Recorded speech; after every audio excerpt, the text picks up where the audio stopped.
নমস্কার, আমি অভিজিৎ। আমাদের চ্যানেলে আপনাকে স্বাগত।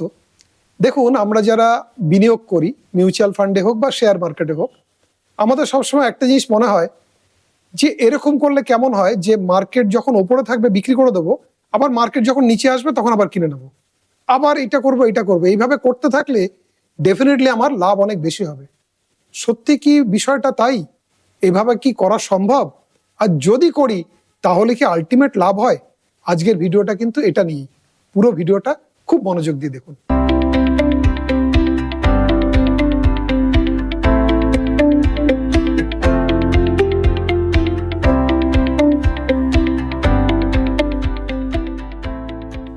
দেখুন, আমরা সাধারণত কি ভাবি, নিচে কিনবো উপরে ছাড়বো, নিচে কিনবো উপরে ছাড়বো, এইভাবে করতে থাকবো। আসলে আমাদের সাইকোলজি কিন্তু এখানে প্লে করে এটাই যে এই জিনিস যদি আমি বরাবর করতে পারি এবং দীর্ঘদিন ধরে করতে পারি তাহলে অনেক বেশি রিটার্ন জেনারেট করব। কিন্তু বিষয়টা কিন্তু তেমন নয়। কেন তেমন নয়? এখানে আমরা 2000 সাল থেকে 2025 দীর্ঘ 25 বছরের ডেটা বের করেছি, যেখানে মান্থ ওয়াইজ রিটার্ন দেখছি নিফটি মানে হচ্ছে ভারতবর্ষের যে শেয়ার মার্কেট রয়েছে, ন্যাশনাল স্টক এক্সচেঞ্জ, তার যে ইন্ডেক্স, সেখানে আপনি দেখুন কোনো মাসে পজিটিভ, কোনো মাসে নেগেটিভ, কোনো মাসে পজিটিভ, কোনো মাসে নেগেটিভ। আপনি 2024 সালটা দেখুন, জানুয়ারি মাসে নেগেটিভ, ফেব্রুয়ারি মাসে পজিটিভ, মার্চে পজিটিভ, এপ্রিলে পজিটিভ, আবার নেগেটিভ। তাহলে আপনার বা আমার পক্ষে কি এইভাবে বারে বারে ট্রেডিং করা সম্ভব? মিউচুয়াল ফান্ড হোক বা শেয়ারে হোক, একেবারেই সম্ভব নয়। এর ফলে কি হয়, আমাদের একটা ভুল মেসেজ যায়, আমরা একটা ভুল ভাবি যে এটা করা সম্ভব। এবার দেখুন, যখন আপনি একটু বড়ভাবে দেখবেন, দেখুন এখানে আমি দেখাচ্ছি, যখন আপনি শেয়ার মার্কেটকে প্রত্যেক দিন দেখবেন তখন কিন্তু ওপরে রোটা দেখুন ওরকম দেখতে পাবেন, একদিন নিচে একদিন ওপরে। যখন বছরে একবার দেখবেন তখনও কিন্তু ওপর নিচ করবে, কিন্তু সংখ্যাটা কমে আসবে। আর যখন 10 বছরে দেখবেন তখন সংখ্যাটা একেবারেই নগণ্য। আমরা যারা দীর্ঘমেয়াদী ইনভেস্টমেন্টের জন্য এখানে এসেছি, যারা ওয়েলথ ক্রিয়েশনের জন্য এসেছি, তাদের কিন্তু শেষের জিনিসটা দেখতে হবে। আলটিমেট প্রতিদিন ভোলাটিলিটি আপনি যদি দেখেন এবং সেই তালে যদি আপনি নিজেকে ফেলার চেষ্টা করেন, আলটিমেট আপনার কিন্তু সম্পদ তৈরি হবে না। অ্যাকচুয়ালি তার রেজাল্টটা কি হয়েছে দেখুন। এই জিনিস তো আপনি আমি হয়তো করি না, কিন্তু বহু মানুষ করার চেষ্টা করে। দেখুন এখানে বিভিন্ন ফান্ড আমি দেখিয়েছি, মিউচুয়াল ফান্ড। প্রথমে হচ্ছে ইকুইটি মিউচুয়াল ফান্ড, তারপর focus fund, large cap fund, large and mid cap, multi cap, small cap. প্রত্যেকটা ফান্ডের প্রথমে যেটা লাল কালারে যেটা আছে সেটা হচ্ছে ফান্ডের রিটার্ন, আর ইনভেস্টারের রিটার্ন কোনটা, যেটা নীল কালারে আছে। কোনো ক্ষেত্রেই কিন্তু ইনভেস্টার সেই রিটার্নটা পায়নি যেটা ফান্ড দিয়েছে। কেন পায়নি? একটা জিনিসই মানুষ বারে বারে ভুল করে, একবার কিনে আবার অন্য জায়গায় যায়, আবার সেটা আসে। এইভাবে ঘুরতে থাকলে ফান্ডগুলো যা রিটার্ন দিয়েছে, আপনি দেখুন স্মল ক্যাপ ফান্ড যেটা আনুমানিক যা রিটার্ন দিয়েছে 20%-এর কাছাকাছি রিটার্ন দিয়েছে, অথচ ইনভেস্টার কত পেয়েছে? 15%। তার মানেটা কি? তার মানে ইনভেস্টার এখানে কিন্তু নিজের মতো করে একবার ফান্ড থেকে বেরিয়েছে, একবার ফান্ডে ঢুকেছে। আলটিমেট লং টার্মে ওয়েলথ ক্রিয়েশন এটা পদ্ধতিই নয়। পরের স্লাইড দেখুন, এটা আরো ইম্পর্টেন্ট। আমি এখানে 46 বছরের ডেটা নিয়েছি। 46 বছরের ডেটা মানে বিরাট ডেটা, এবং সেন্সেক্সের উপর এখানে রিসার্চ করা হয়েছে। ধরুন প্রথমটা দেখুন, একদম বাদিকে খেয়াল করুন। ধরুন কোনো একজন মানুষ যে প্রতি বছর ইনভেস্টমেন্ট করেছে, এবং কোন জায়গাটা করেছে, মার্কেট যখন একেবারে টপ, মার্কেট যখন একেবারে ওপরে, সেই জায়গাটা প্রতি বছর ইনভেস্টমেন্ট করেছে, 46 বছর ধরে করেছে। তার রিটার্ন কত এসছে? 14.07%। কোনো একজন সৌভাগ্যবান মানুষ আছে যে যেদিনই ইনভেস্টমেন্ট করেছে সেদিন মার্কেট একদম সবচেয়ে নিচে ছিল। বাস্তবে এটা হয় না, কিন্তু ধরে নিচ্ছি সবচেয়ে নিচে যে জায়গাটা ছিল সেখানে ইনভেস্টমেন্ট করেছে 46 বছর ধরে। তার রিটার্ন কত এসছে? 14.92। আর তৃতীয় একজন আছে যে এই দুটোর কোনোটাই করেনি, প্রতি মাসে একটা নির্দিষ্ট দিনে 10 তারিখে প্রতি মাসে ইনভেস্টমেন্ট করে গেছে। তার রিটার্ন কত হয়েছে? 14.47। আপনি একবার ভাবুন, প্রথম দুটো সিনারিও হওয়ার কথা নয়, একদম ওপরে একদম নিচে অসম্ভব।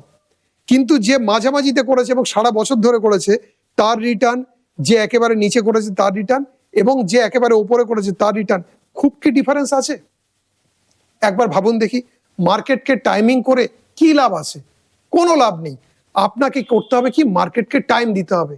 যত টাইম দেবেন আপনার রিটার্ন তত বাড়বে। কেন বাড়বে দেখুন, এখানে এই স্লাইডে আমরা 2003 থেকে 2022 এই দীর্ঘদিনের ডেটা দেখাচ্ছি। এখানে ভারতবর্ষের প্রথম রোতে আছে ভারতবর্ষের জিডিপি। ভারতবর্ষের জিডিপি 2003 থেকে 2022 এই সময়ের মধ্যে কত করেছে? 12.6%। প্রতি বছর করেনি, কোনো বছর বেশি কোনো বছর কম, অ্যাভারেজে 12.5% করে গ্রো করেছে। একেবারে ডান দিকে আসুন, সেটা হচ্ছে নিফটি রিটার্ন। নিফটির রিটার্ন কত এসছে? 16.40। তার মানে ভারতবর্ষের অর্থনীতি যে হারে বেড়েছে, ভারতবর্ষের শেয়ার মার্কেট কিন্তু সেইভাবেই রিটার্ন দিয়েছে। এটা যদি আমার কাছে পরিষ্কার হয়, তাহলে পরের স্লাইডটা দেখুন। এটা কিন্তু আমার লেখা নয়, আনন্দবাজার পত্রিকা এসেছিল এবং বিজনেস স্ট্যান্ডার্ডও রয়েছে, আপনি গুগল করলেও পাবেন। একেবারে ডান দিকে দেখুন, সেখানে বলছে 2047-এ ভারতবর্ষের অর্থনীতি 30 থেকে 55 ট্রিলিয়ন এর মাঝামাঝি কোথায় হবে। খুব কনজারভেটিভ হতে হলে 30 ট্রিলিয়ন, খুব বেশি হলে 55 ট্রিলিয়ন। ভাবতে পারছেন, আজকে ভারতবর্ষের অর্থনীতি মাত্র 4 ট্রিলিয়ন। সেখান থেকে যদি 30 ট্রিলিয়ন বা 55 ট্রিলিয়ন বা মাঝামাঝি কোথাও যায়, তাহলে শেয়ার মার্কেট কোথায় যাবে? টাইমিং করে লাভটা কি আছে? আজকে কিনবেন, কালকে বিক্রি করবেন, আবার কিনবেন, আবার বিক্রি করবেন। এটা পদ্ধতি নয়। ইনভেস্টমেন্ট করে চুপচাপ বসে থাকাটাই হচ্ছে আসল পদ্ধতি। দেখুন, ওয়েলথ ক্রিয়েশনের ক্ষেত্রে মিউচুয়াল ফান্ডের কত বড় ভূমিকা। এখানে আমি 25 বছরের পারফরমেন্স দেখাচ্ছি। ডাইভার্সিফাইড ইকুইটি ফান্ডের অ্যাভারেজ রিটার্ন 1 লাখ টাকা, সেটা হয়েছে প্রায় 50 লাখ টাকা, প্রায় 17% করে রিটার্ন দিয়েছে। আর কেউ যদি 10,000 টাকার এসআইপি করতো, সেই এসআইপিটা প্রায় 4 কোটি টাকা হয়েছে, এখানেও 17% রিটার্ন হয়েছে। তার মানে আপনি যদি চোখ বন্ধ করে রিটার্নের দিকে না তাকিয়ে শুধু ইনভেস্টমেন্ট করেন, তাহলে লং টার্মে যেভাবেই করুন, এককালীন টাকা রাখুন বা মাসে মাসে টাকা রাখুন, আপনি কিন্তু অসাধারণ একটা কর্পাস, যেটা আপনার জীবনকে পরিবর্তন করতে পারে, সেটা কিন্তু আপনি এখান থেকে আনতে পারবেন। এখানে আরেকটা স্লাইড দেখুন, জাস্ট একটা উদাহরণ হিসেবে দেখাচ্ছি। ধরুন মিউচুয়াল ফান্ডে এসআইপিতে 15% করে রিটার্ন এক্সপেক্টেড হবে না পরের ব্যাপার, আমরা ধরে নিচ্ছি হিসাবের সুবিধার জন্য। কেউ 15,000 টাকা করে প্রতি মাসে জমাচ্ছে, 15% করে রিটার্ন 15 বছর ধরে জমিয়েছে, তাহলে আলটিমেট কত হতে পারে? 1 কোটি টাকা। বাকি সব ঠিক আছে, শুধু সময়টা বাড়িয়ে 15 জায়গায় 30 করে দেওয়া হলো, কত আসছে? 10 কোটি টাকা। তার মানে বিষয়টা কি? বিষয়টা হচ্ছে আপনি যত বেশি টাইম দেবেন, আপনার কম্পাউন্ডিং তত বেশি হবে এবং কম্পাউন্ডিং এফেক্ট আপনি পাবেন। দেখুন, এর সবচেয়ে বড় উদাহরণ হচ্ছে আমাদের ওয়ারেন বাফেট। বাফেটের এই মুহূর্তে যে পরিমাণ সম্পদ, তার 96% হয়েছে আফটার 60। প্রথম দিকে কম্পাউন্ডিং কিন্তু আস্তে আস্তে হয়, যখন একবার বড় সম্পদ তৈরি হয়ে যায়, তখন সেটা কিন্তু ভয়ঙ্কর গতিতে বাড়তে থাকে। ধরুন আমি একটা হিসাবের সুবিধার জন্য বলি, 1 লাখ টাকা ডাবল হতে 2 লাখ টাকা, এইভাবে বেড়ে বেড়ে 1 লাখ টাকা যখন 10 লাখ হবে, সেটা যখন ডাবল হবে, তখন কিন্তু 20 লাখ টাকা হবে। তার মানে কম্পাউন্ডিং এফেক্টটা ইনিশিয়াল স্টেজে কম পাওয়া যায়, যত দিন যায় এফেক্টটা তত বাড়তে থাকে। ঠিক একইভাবে যেমন হুইস্কিতে হয়, উদাহরণটা হয়তো একটু হাসি ইয়েতে দিচ্ছি, কিন্তু একবার দেখুন হুইস্কির ক্ষেত্রে যত সময় বাড়ে তত কিন্তু দাম বাড়ে। 12 বছরের হুইস্কির দাম 40 পাউন্ড, সেখানে 25 বছরের দাম, 25 বছর যে বয়স হুইস্কি, তার দাম কত? 2000 পাউন্ড। একই জিনিস সময় বাড়ার সাথে সাথে কিন্তু তার দাম বাড়ছে। মিউচুয়াল ফান্ডের ক্ষেত্রেও একই জিনিস। আপনি কিন্তু মিউচুয়াল ফান্ডের ক্ষেত্রে সবচেয়ে বড় জিনিস হচ্ছে টাইম দিতে হবে। টাইমিং করলে কিন্তু আপনার কাছ থেকে আপনার যাত্রা বিঘ্নিত হবে। আপনি বাসে উঠবেন, এই বাস থেকে ওই বাস, ওই বাস থেকে এই বাস, এই করতে থাকবেন, আপনি কিন্তু আপনার ডেস্টিনিতে যেতে পারবেন না।